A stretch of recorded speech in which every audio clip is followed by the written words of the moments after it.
Hello, church. On this week's devotion, I'd like to talk about Paul's letter to Philemon. Now, the book of Philemon is the shortest book in the Holy Scriptures. It's only one chapter long, and it consists of approximately 335 words in the Greek text. Now, Paul is in prison during this time that he's writing this letter. In this letter, you have three main characters. You have the Apostle Paul, Philemon, and a man by the name of Onesimus.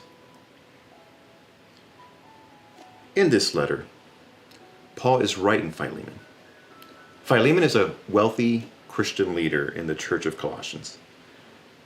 He also happens to be a slave owner, and one of his slaves is Onesimus.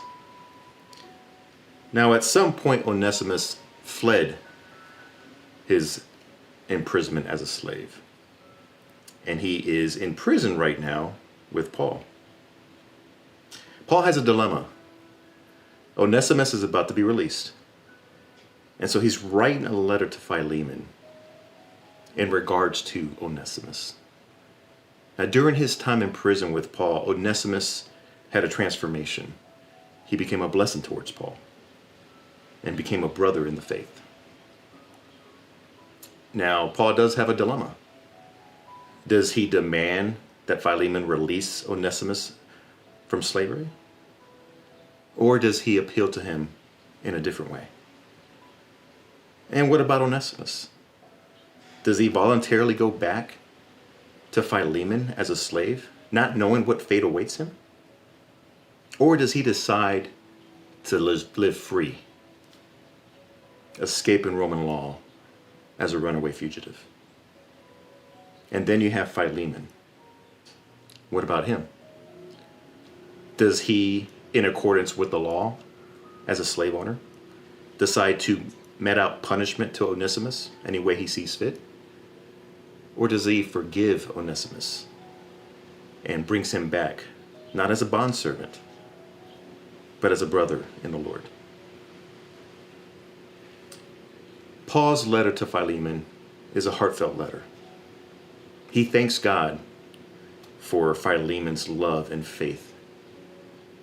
And in this letter, he's also talking to Philemon in regards to how much of a blessing that Onesimus is.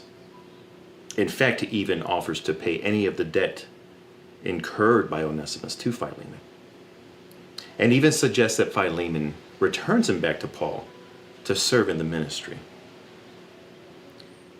You see, each man had to do what was right in the eyes of God.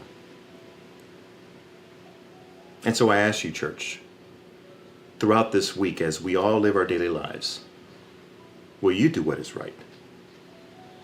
In the way you treat your parents, your spouse, your children, your coworker or supervisor at work, the individual that cuts you off on the highway, or the waiter that's slow to serve you at a restaurant. Do what is right in the eyes of God, so that man may see your fruits and give God the praise. Thank you, and God bless.